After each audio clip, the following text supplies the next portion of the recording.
That's it. I want to move on to this story with Donald Trump and the January 6th coup attempt. David, you could probably give us more details about it in terms of the full PDF that came out that showed the strategy. They had this was well thought out. Yeah. I don't know how we don't see action down the line from the Department of Justice. I think it's in the clip that I uploaded, but we shouldn't expect to hear anything now because obviously they're going to want to keep it under wraps while they investigate and everything. But there's no way that this doesn't bring up more than just the Select Commission's work, because it's just so blatant. The PowerPoint hasn't been given detailed attention. It's just making noise because there was actually a document out there that plans for the coup and lays out a strategy, but it's just throwing the kitchen sink of conspiracy theories at the wall.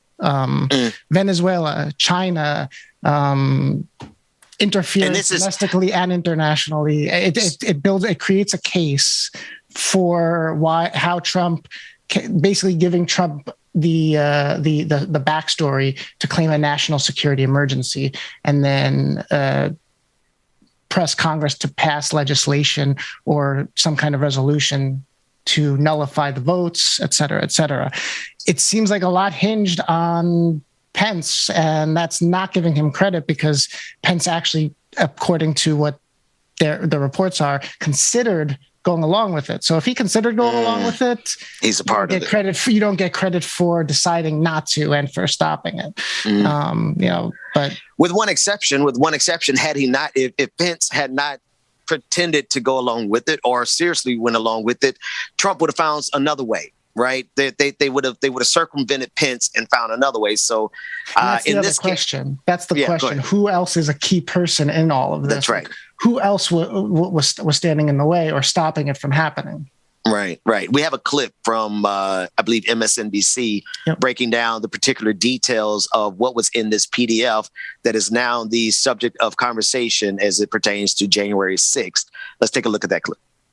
24 hours before the January 6th insurrection, Donald Trump's White House circulated a PowerPoint presentation laying out various options to try and keep Trump in office, even though he lost the election. Among the recommendations, Trump could declare a national security emergency to delay the certification of votes. Or he could claim that other countries had messed with the election and declare all electronic voting invalid. Totally normal stuff. That PowerPoint presentation was among the thousands of documents submitted to the January 6th investigation by Mark Meadows. As a reminder, Mark Meadows went from cooperating with the House panel to refusing to cooperate with the House panel. Now he's suing the members. Next week, the House could refer Mark Meadows to the Justice Department for possible criminal prosecution on charges of contempt of Congress, like Steve Bannon. And joining me now is former federal prosecutor and NBC News legal analyst Glenn Kirshner. It's a PowerPoint presentation to do a coup. This is just the latest evidence of a conspiracy to commit crimes against the United States. And we have to remember, all of this has to be viewed against the backdrop of Bill Barr, Donald Trump's own attorney general, telling him there is no evidence undermining Joe Biden's win. You can start from the proposition that everything they were doing after learning definitively this was not a rigged election was a crime. It was a conspiracy to commit offenses against the United States by overturning a presidential election. I hope the DOJ is conducting a vault-like investigation into all of this. I know we see no outward signs of it, but frankly, if it's being done right, we're not supposed to see outward signs of it. In more important news, I saw somebody ask where DJ Exclusive was. I'm sure DJ Exclusive is on the beach somewhere in Jamaica, enjoying his birthday weekend. That's more important than... No, I'm joking. I really want to hear James's take on this, man. And the reason I want to hear James's take on this is because I really want to see if people just like, are people paying attention? Meaning people that aren't like like people who aren't knee deep well, James is in this knee deep every second of the day now. I just wanted to give him a shout out because it was his birthday. But to a lesser extent, though, like he can bring that viewpoint, and you're absolutely right. Like, how far is this getting out there, and is it really cared about or concerned about it? Like, because there's only a few steps from here, and actually probably Mama Gwen, because she watches James's mother. She watches Handmaid's Tale. And I watch it too. We are only a few steps, folks, away from living out the Handmaid's Tale. And I want you to really consider it in the backdrop of what they're doing with Roe versus Wade, right? I want you to consider it in the backdrop of the language that's being used by so many Republicans now. Their language is not just conservatism. It's theocratic conservatism. It is very stark religious zealotry. Right? It's Christian fundamentalism that they're trying to put at the core of this empire. And at the core of that Christian fundamentalism is also white supremacy. And these are the things that Zerlina Maxwell was outlining in that clip that we just watched. It's at the core of what motivated Donald Trump to go all out and to put together a PowerPoint presentation to take over the United States. I'm sure it was a really good PowerPoint presentation, though, right? To take over the entire empire. My nephew could have done a better job of putting together at least something that looked interesting. Who put it together? Did Trump put that together, man? Because our Don Jr., he had his son help him with it. But we're laughing. But the seriousness of it is this, folks, is that they're serious about taking over this country. They're serious about taking this country back to a time where women had no right to choose over their body, when black folks had to keep their head down as they walk past white folks on the street. That's what when they say make America great again, they're saying make America pure racist again. Because it's not as though America is so far from, we're still dealing with the Kim Potter trial, right? They're still killing us. Dante Wright killed, George Floyd killed, Ahmaud Arbery, Breonna Taylor. Right. So it's not as though we live in some type of utopia, but it's still not good enough for these white supremacists. And so they need their Führer, Donald Trump, to get back in power. And I think the other thing I want people to look at is this. They didn't get it in 2020. But if he gets reelected in 2024, they sure as hell. And if any Republican, for that matter, gets elected in 2024, they have now done a dry run, a test run of how to take over this government for white supremacy. And I think the people need to be keenly aware of what's happening.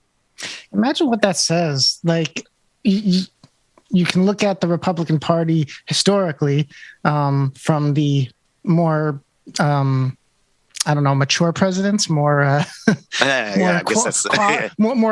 quality laden or at least presidents committed to this empire, because Trump is definitely not committed. Eisenhower and Lincoln. Let's just go further. Okay, we'll go all the way back. All right. So what your thoughts? Eisenhower and Lincoln, and then the modern party where it's currently at, that could actually be overthrowing the country that its first president actually kept together. Yeah, that's just the first Republican. Yeah. What, the irony? I don't know. It's the sixth. Well, they did say the South would rise again. We saw the flag of the Confederacy in the the Congress during the January 6th insurrection, right? So I think they have a strong commitment to their vision of what America should have always been. I think they have a firm commitment to the Confederacy, a firm commitment to taking us back to where it was only this. Side note, this is the funny thing about it, David. It's not like the time of slavery was particularly good for poor white people. It's not as though Jim Crow was particularly good for poor white people. It's not as though this entirety of American experiment has been good for poor white people. It's just that, they never had to suffer being black, so they always thought, I'm white, I can move up in this country. Yeah, good luck with that. That's also the brainwashing and propaganda. The property owning white man, the property owning majority, successfully running campaigns and things over the years that just divided and made sure that demographic stayed the course. That's right. Benefited everyone else besides themselves. Well, That's no, not right. everyone else benefited, specifically the property owning. That's right. White majority. The property owning elite. Exactly right, David. And here we are. Like what? December 6, 1865, I believe, the ratification. All these years later, we're still dealing with the underbelly of the Confederacy, sitting, waiting for an opportunity to get back in power. And if they got to use bourgeoisie, Manhattan metropolitan elitists like Donald Trump to get it done, they'll run behind him because they'll use his ego and his arrogance to get what they want in the courts. They've gotten the courts. They got Amy Coney Barrett. They got Brett Kavanaugh. I mean, they got through all the federal judiciary. They've gotten appointments that are going to be happy to overturn Roe versus Wade, happy to institute theocratic fascism, and happy, if necessary, to overthrow this government on behalf of Donald Trump and white supremacy. Yeah.